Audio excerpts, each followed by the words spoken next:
Assalamualaikum warahmatullahi wabarakatuh.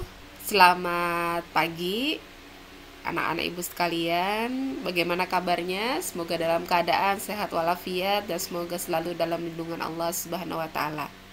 Hari ini kita ketemu lagi ya, belajar statistik. Dalam hal ini adalah statistik inferensial.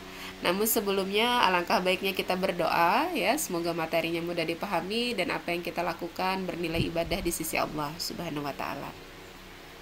Oke. Nah, berdasarkan judulnya yaitu statistik inferensial, apakah ada yang tahu apa itu statistik inferensial? Oke.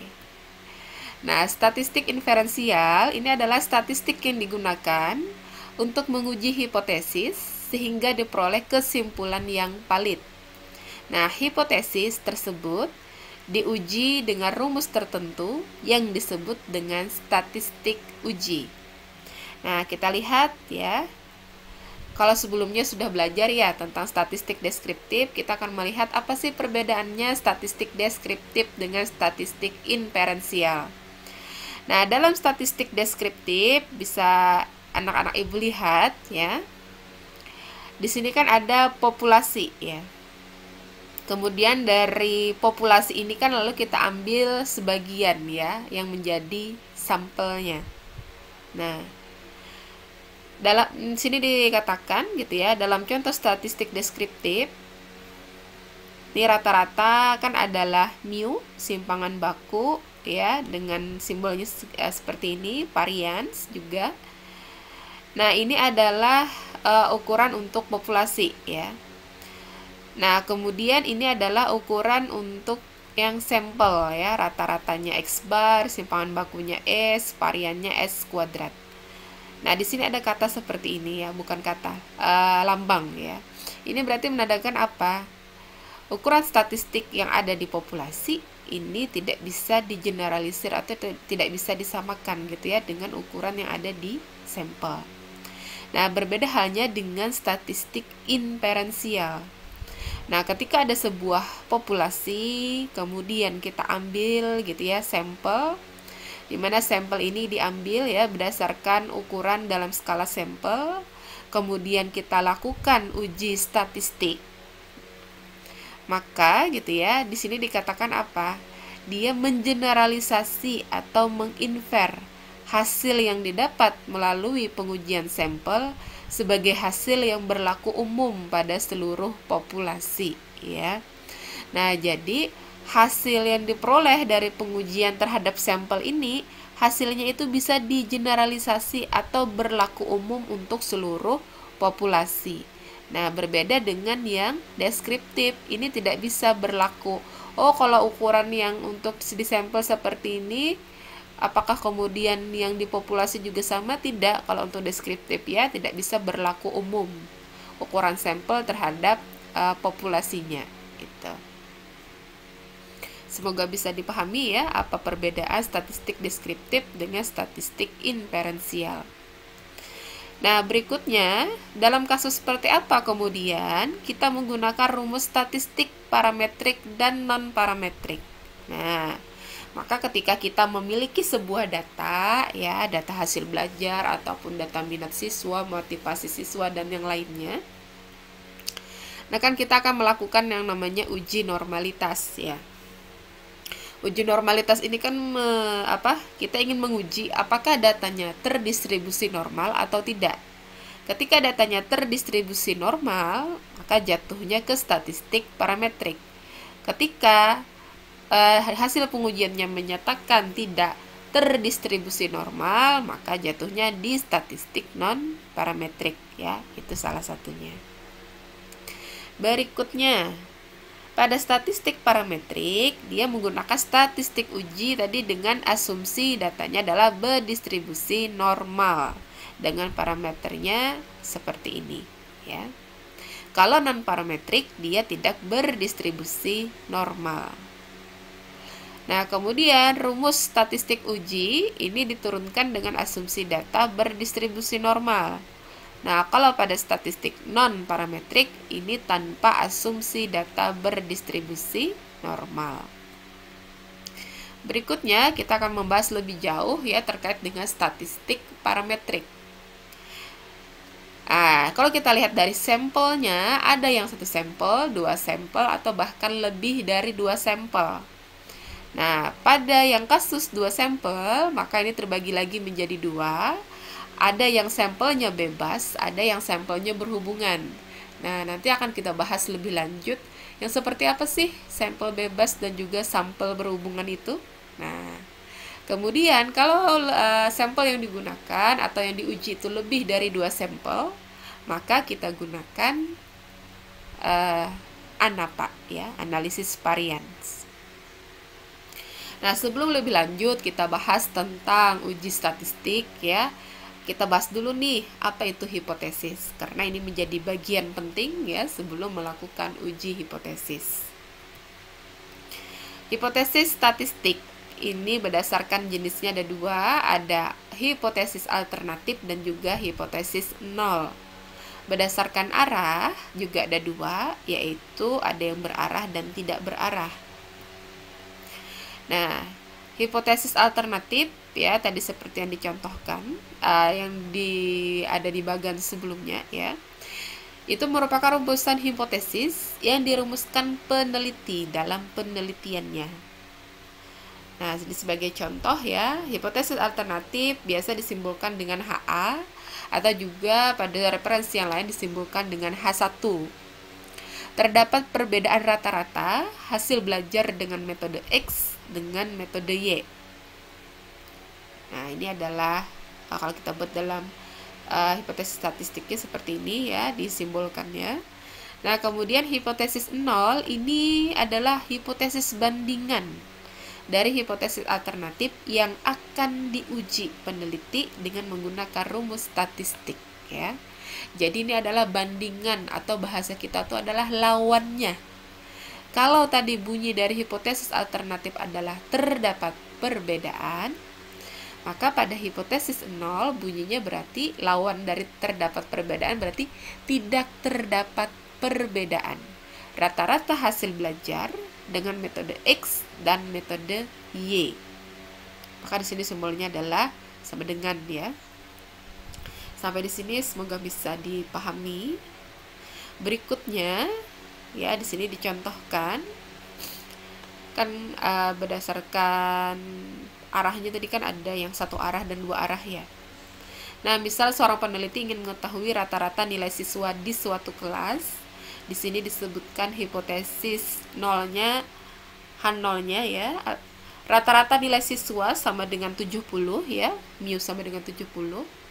Maka hipotesis 2 arah lawannya ya, kalau sama dengan 70 tadi H0-nya berarti HA-nya rata-rata nilai siswa tidak sama dengan 70. Nah, kalau bentuknya seperti ini maka dikatakan hipotesis 2 arah. Nah, berikutnya kalau gitu ya, kita ingin menjadikan ini hipotesis 1 arah, maka dia bisa 2. Apakah nanti menggunakan uji pihak kanan atau uji pihak kiri ya. Tadi kan sama dengan ya hipotesis nolnya ya. Nah, maka untuk hipotesis alternatifnya, kalau untuk yang uji pihak kanan berarti nilai rata-rata siswa lebih dari 70. Nah, kalau kita gunakan uji pihak kiri berarti rata-rata nilai siswa kurang dari 70.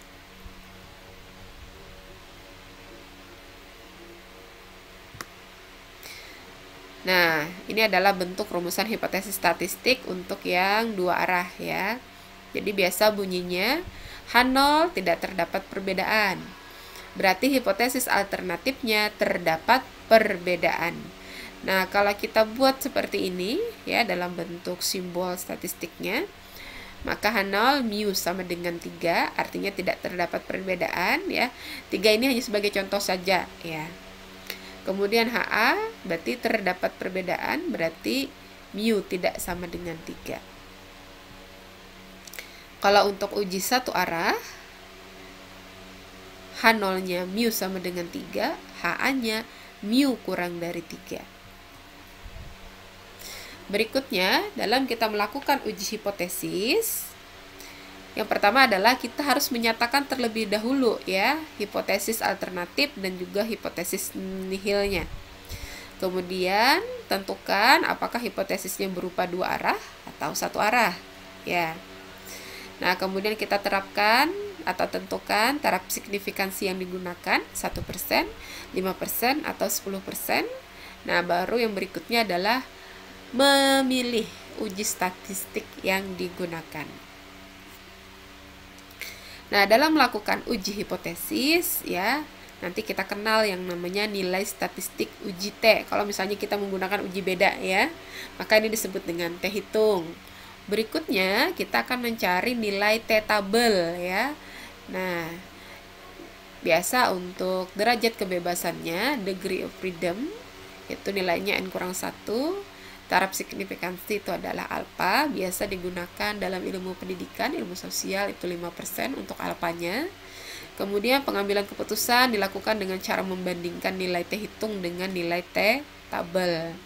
Atau bisa juga melihat dari nilai signifikansinya dengan nilai alfa. Nah, baru nanti perhatikan kaidah penolakan H0-nya. Nah, itu kalau tadi kita menggunakan secara manual. Berikutnya adalah uji hipotesis dengan menggunakan SPSS.